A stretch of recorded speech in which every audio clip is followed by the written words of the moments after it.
Howdy, howdy, howdy. This is Rodfather916 in glasses. This is likely to be the worst week in the life of Donald J. Trump. Today, Monday, October 2nd, is the beginning of the fraud trial in New York State. The Trump trial, the Trump Corporation may be in its first phases of being dismantled. For years, the Trump Corporation, along with Donald Trump and his sons, defrauded banks and insurance companies by inflating the prices of his buildings and holdings to get a lower interest rates. He borrowed against them. And at the same time, reduced the value of those very same properties to get a lower insurance rate. So blatant were these practices that a judge determined that a jury trial wouldn't be necessary. And as of last week, New York State has pulled Trump's business license, preventing him from conducting any businesses in the state of New York where the majority of his businesses are held. It is likely that all of his businesses in New York State will be liquidated in a soft office market. The buildings in other states that has his name are not businesses owned by him. In most cases, he has licensed his name on those buildings.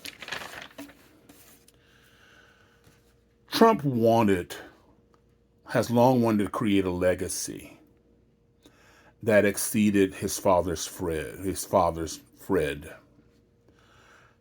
However, his university, the casinos in New Jersey, his hotels, his airline all failed.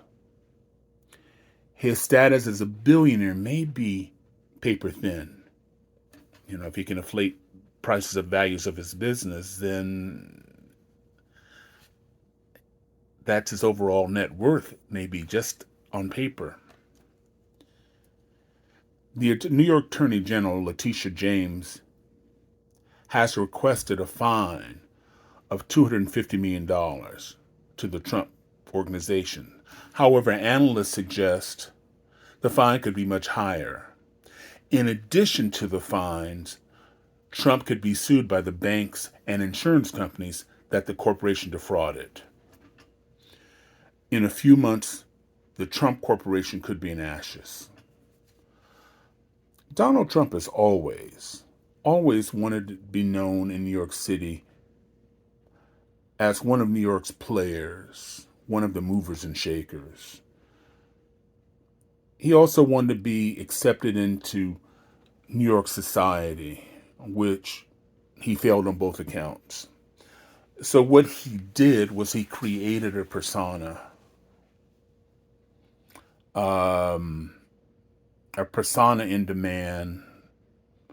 And while he hasn't been successful in New York City, as a candidate, he's been successful.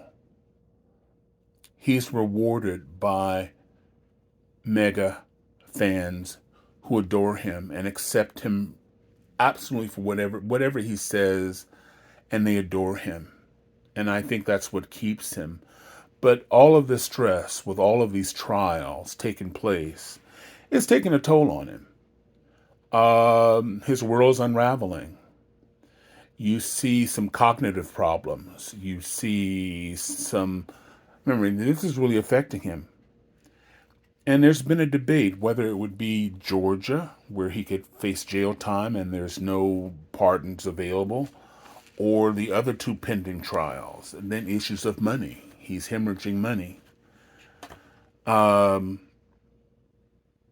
I think more than all of these in potential jail time, which frightens him, I think the fact that his public persona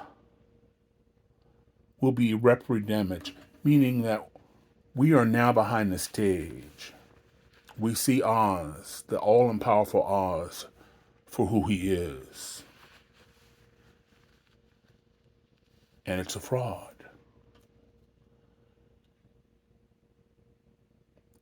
And I think this is more painful than any jail time. This is humiliation for any charges. Of course, he will blame his troubles and various crises on the Democrats or some entity. But the world knows. While his fan ignores, and they're in agreement with him blaming the Democrats or some other entity, because Donald Trump never takes responsibility for anything Donald Trump does. The fact that the rest of the world knows the truth may be far damaging than any jail cell could do. This is a Rodfather 916. If you're watching me on YouTube and you like it, hit that like. And if you like my wackiness on my other videos, hit that subscribe. And if you're on Instagram or TikTok, follow me. Sometimes I wear glasses.